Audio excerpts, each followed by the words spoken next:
Oui, je m'adresse à toi dans cette vidéo, propriétaire d'un animal, peut-être c'est un chien, un chat ou un cheval. Peut-être à toi aussi qui n'a pas d'animaux et qui regarde cette vidéo, peut-être pour toi aussi ça va résonner parce que les choses que je vais dire, ce sont des choses qui sont importantes pour moi aujourd'hui. Et j'ai notamment ma chaîne Leïla qui m'a incité à faire cette vidéo aujourd'hui. Ça fait un moment que j'en ai pas refait. Et du coup, je suis très heureux à l'idée.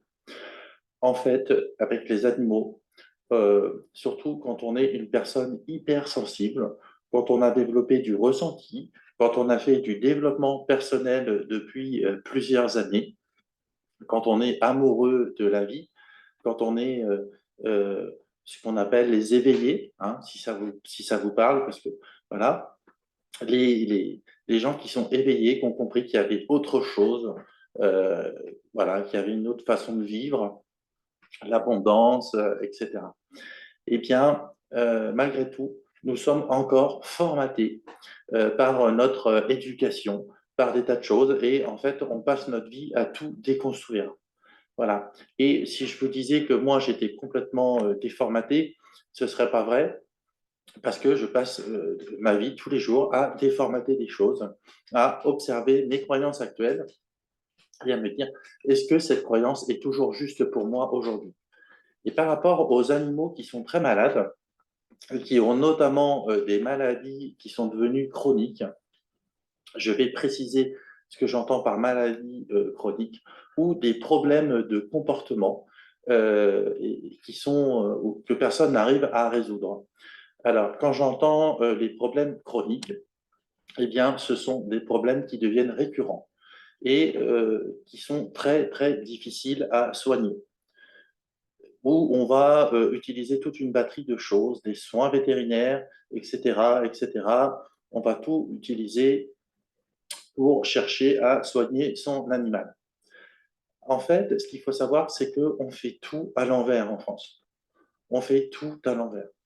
On ne prend pas les choses dans le bon sens. On ne démarre pas dans là où il faut. Tout est à l'envers. Et donc, qu'est-ce qui se passe? Eh bien, quand l'animal ne va pas bien, eh bien, le réflexe, c'est d'aller directement chez le vétérinaire. Alors, c'est ce qui est logique, c'est ce qui est dit sur tous les groupes, c'est ce qui est dit sur toutes les pages qu'on voit sur les animaux, etc. Surtout, aller chez le vétérinaire. Alors, moi, j'ai rien contre les vétérinaires parce qu'au contraire, je m'entends très bien avec des vétérinaires. J'ai déjà emmené, bien sûr, mes animaux plusieurs fois chez le vétérinaire et heureusement que ces personnes-là sont là, elles sont extraordinaires. Ce qu'il faut savoir, c'est que dès que l'animal a un problème, vous allez aussitôt chez le vétérinaire. Eh bien, c'est dommage de ne pas prendre le temps de gérer vos émotions sur le moment parce que vous prenez le problème à l'envers. Surtout quand vous êtes, je le répète, hyper sensible, que vous êtes éveillé, eh bien, votre animal n'est pas là par hasard dans votre vie. Et euh, donc ça, je vais le rappeler, quand un animal ne va pas bien, il montre un dysfonctionnement qui ne vient pas de lui. Et c'est pour ça que sa maladie ou son problème de comportement devient chronique. Et c'est ce qui fait que oui, tu peux lui donner autant de traitements que tu veux à ton animal pour soigner ses bobos. Tu peux lui donner de l'homéopathie, tu peux lui donner toutes les camisoles chimiques que tu veux. Tu peux lui faire des soins énergétiques. Tu peux, pour les problèmes de comportement, tu peux l'emmener chez un comportementaliste. Et tant que tu penses que le problème vient de lui, eh bien, l'animal ne va pas guérir. Pourquoi? Parce que ton animal est venu t'accompagner dans ton chemin de vie pour te montrer tes propres dysfonctionnements. Et c'est comme ça que j'ai pu réussir à vraiment soigner ma chienne, quand j'ai cessé de la soigner. Pourquoi? Parce que j'ai compris que les dysfonctionnements, les problèmes de fond venaient de moi. Et là, quand on prend conscience de ça, eh bien, on prend les choses dans le bon sens. Parce que l'animal, il est là pour montrer qu'il y a quelque chose en nous qui ne va pas. Alors, je sais que ce discours, il fait mal, surtout quand ça fait 20 ans, 30 ans qu'on fait du développement personnel acharné, et entendre quelqu'un qui vient nous dire que ça vient encore de nous, eh bien, un peu ras-le-bol d'entendre ça. Et je le comprends bien. Et pourtant, on est tous bien là encore pour bosser sur nous jusqu'à la fin de nos jours. Et ce n'est pas un problème.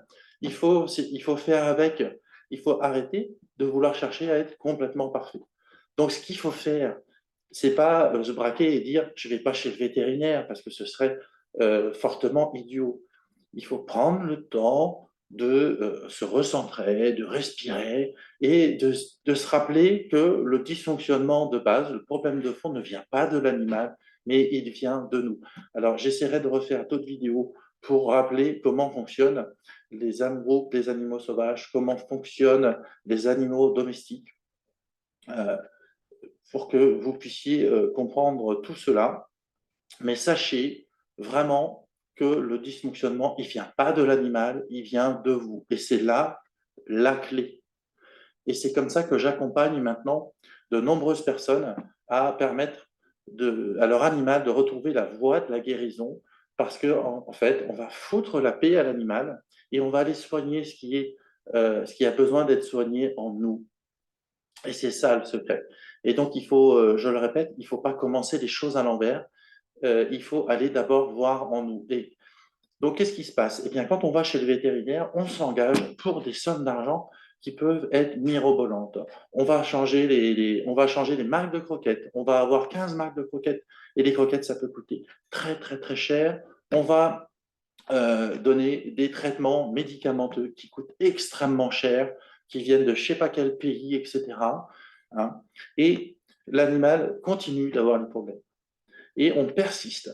Alors, qu'est-ce qui se passe? Eh bien, en fait, on donne trop notre pouvoir à quelqu'un d'autre qu'on trouve plus compétent que nous. Un vétérinaire, il a des compétences dans son domaine, dans la santé animale, mais il n'a pas le versus psychologie de la personne. Il ne connaît pas le lien que tu as à toi avec ton animal. Il ne connaît pas cette psychologie. Et donc, eh bien, ça pose problème. Et parfois, les animaux, ils en ont marre qu'on les soigne en permanence parce que c'est pas comme ça qu'il faut faire. Alors, rassure-toi, ton animal, il t'en voudra jamais parce que les animaux, ils n'ont pas nos émotions, ils ne sont pas rancuniers, ils nous en veulent absolument jamais. Mais effectivement, ça peut finir par coûter une jolie petite fortune de ne faire que des soins vétérinaires, surtout quand ça dure depuis plusieurs années et qu'on en est arrivé au 15e vétérinaire. Eh bien, je me dis, si vous en êtes là encore, ou si votre animal commence à pas bien aller, eh bien vraiment, je vous invite à prendre rendez-vous avec moi. Je vais mettre sous cette vidéo YouTube le lien vers mon agenda Calendly et je vous invite à réserver vos 30 minutes offertes pour qu'on prenne le temps de faire le point sur votre problématique et de voir comment on peut faire pour remettre rapidement votre animal sur la voie de la guérison. Et que quand vous allez aller la prochaine fois chez le vétérinaire, ce que le vétérinaire va faire, ça va cette fois être efficace parce que l'animal, il sera prêt à guérir. Voilà, je vous dis à très bientôt.